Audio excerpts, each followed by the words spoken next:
En el siguiente video intentaré explicar de forma muy resumida los aspectos más importantes de la historia de la ética en la Edad Media y el Renacimiento. Durante la Edad Media se introduce a la discusión el tema de la fe y la razón, es decir, poder explicar todo racionalmente considerando la fe y la experiencia religiosa. Tenemos que recordar que el cristianismo es una religión y no una filosofía. Sin embargo, durante la Edad Media se desarrolla principalmente la teología como una disciplina que será precisamente el esfuerzo racional de explicar la realidad partiendo del dato de la fe. Esto se hará usando las categorías y constructos desarrollados por el mundo griego antiguo, específicamente las desarrolladas por Platón y Aristóteles. Agustín de Hipona lo podemos considerar como la primera gran figura de la teología cristiana. Él ha estudiado a los filósofos griegos y se dejará influir sobre todo por Platón, los estoicos y el neoplatonismo de Plotino. El núcleo de su pensamiento moral, que se encuentra a lo largo de sus escritos y no en una obra específica sobre el tema, es el del naturalismo teleológico, que ya está en Platón y que sabemos recoge Aristóteles desarrollándolo de forma extensa, en donde el objetivo de la ética será entonces alcanzar un fin natural de la vida humana, que no es otro que el de la felicidad. Ama y haz lo que quieras podría ser la máxima que resume la moral agustiniana. Por sí solo, dirá San Agustín, el hombre no puede superarse, necesita de la ayuda de algo que se llama la gracia divina, una idea que llevará luego a Lutero a proclamar la distancia insuperable entre el hombre y Dios. Una de las figuras más potentes es la de Pedro Abelardo, que no es un monje típico, aunque acaba su vida en un monasterio. Es el primer filósofo medieval que escribe una ética, un texto breve y atractivo donde se desmarca de la moral naturalista suscrita por sus contemporáneos. Lo importante para que haya una acción moral, según Abelardo, es la intención del sujeto. En sí mismo, ningún acto es bueno o malo, sino que la bondad o maldad vendrán dadas por el consentimiento interior del sujeto. Por ejemplo, matar no sería pecado en sí mismo, sino que lo es el consentimiento o la voluntad de hacerlo. Contra la consigna tradicional y sumisa de creer para comprender, él se empeña en defender otra, que será comprender para creer. Se ha calificado a Pedro Abelardo como el primer filósofo moderno. En efecto, su ética es individualista, como lo será la filosofía moral moderna. Desarrolla por primera vez una moral de la persona.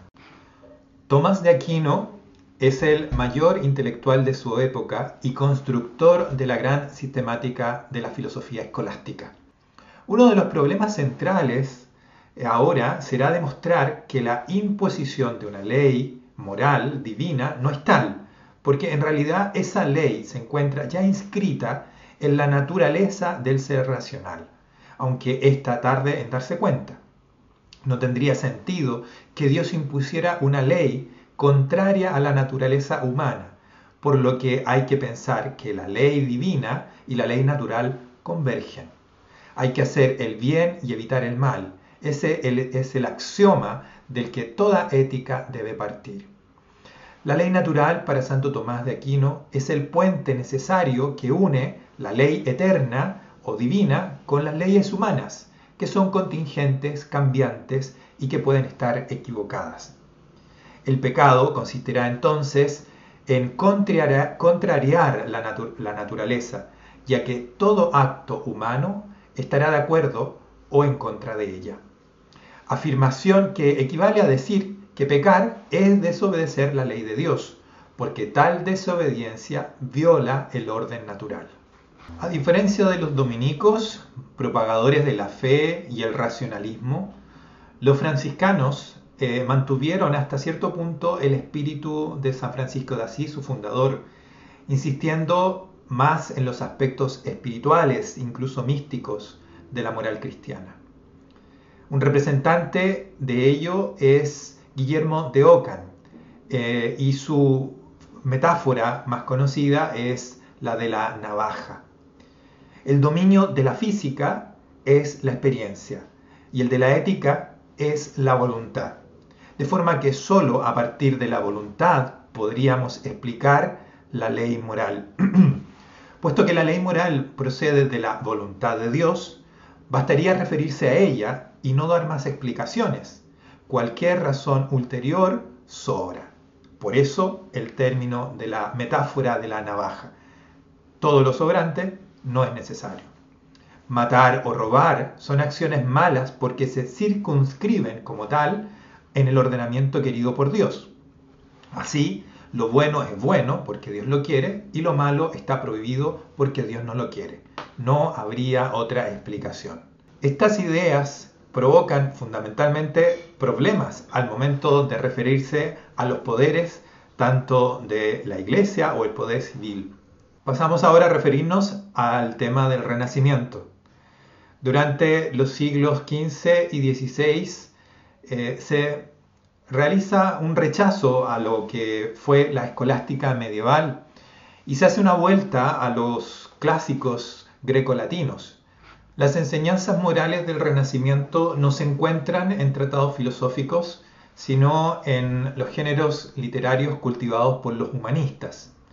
De especial interés para la filosofía moral es el prototipo del Uomo Universale, un ideal que se encuentra ejemplificado en el modelo de personalidad completa y polifacética que representa Leonardo da Vinci. El 13 de octubre de 1517, el monje Martín Lutero cuelga sus famosas 95 tesis en las puertas de la iglesia del Palacio de Wittenberg.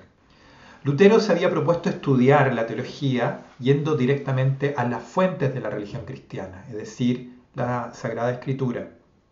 Lutero se desesperaba porque no podía conseguir la perfección que Dios y él mismo se exigían.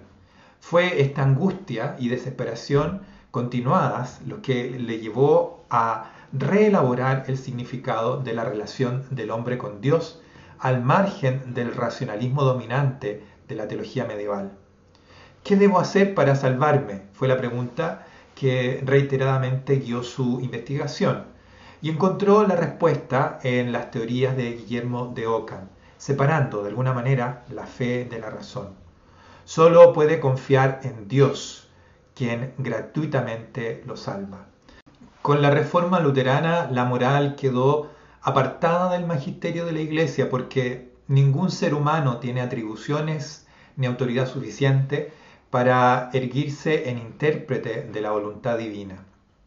Por lo que se refiere a la moral, ésta sigue estando subordinada a Dios en tanto está sometida a la fe. El segundo protagonista de la Reforma protestante es Juan Calvino, teólogo francés convertido al protestantismo. Siguió a Lutero en el rechazo de la Iglesia de Roma y a la voluntad de atenerse a la Biblia como la única autoridad doctrinal del mensaje cristiano. Calvino y los calvinistas constituyen un ethos moral característico que se apoya en el dogma en la idea de la predestinación. Si Lutero desvalorizó totalmente las obras humanas, Calvino creyó que la entrega a la profesión, a la actividad laboral, es un servicio a Dios y una forma de progreso moral. Concibió el éxito mundano como una señal de elección divina. Con el calvinismo se acepta, por ejemplo, la usura, prohibida previamente por católicos y protestantes. Se acepta que el dinero produzca dinero, lo que abrirá la vía, por ejemplo, a la especulación sin freno. A partir de ahora, el valor que encarne el individuo será la libertad para escoger cómo vivir. Seguirá guiándose por normas, pero éstas no le vendrán impuestas desde afuera, sino que tendrá que imponérselas a sí mismo, como se verá posteriormente en Kant, que consagra la autonomía de la moral prevista ya por Lutero. El inventor de lo que ha venido a llamarse el realismo político es Maquiavelo.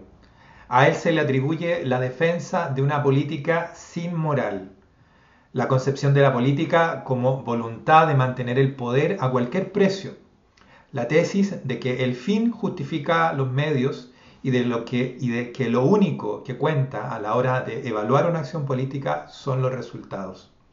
Nicolás Maquiavelo fue, ante todo, un político. En el extremo opuesto al realismo de Maquiavelo se sitúa otra invención característica del Renacimiento, que es la del género utópico. Tomás Moro está en las antípodas de Maquiavelo, que rehuía las sociedades ideales. Tomás Moro inventa una sociedad que establece las condiciones para una existencia digna. Tomás Moro, fascinado por las crónicas de Américo Vespucio y los conquistadores del Nuevo Mundo, ve en la abolición de la propiedad privada la condición necesaria para el establecimiento de la igualdad. Condición necesaria, pero no suficiente. Para que la igualdad se preserve, son precisos otros requisitos más duros y férreos. Reglamentar la vida cotidiana, estableciendo el trabajo obligatorio para todos, prohibiendo el dinero, obligando a recibir una educación básica, procurando eliminar el dolor. Por ejemplo, en la utopía de Moro se practica la eutanasia. Y uniformizando, en suma, la totalidad de la vida de las personas. Moro era cristiano y parece que propuso reinventar algo similar a lo que fueron las primeras comunidades cristianas. Hasta aquí esto resumen de la historia de la ética en estos dos momentos tan relevantes como la Edad Media y el Renacimiento.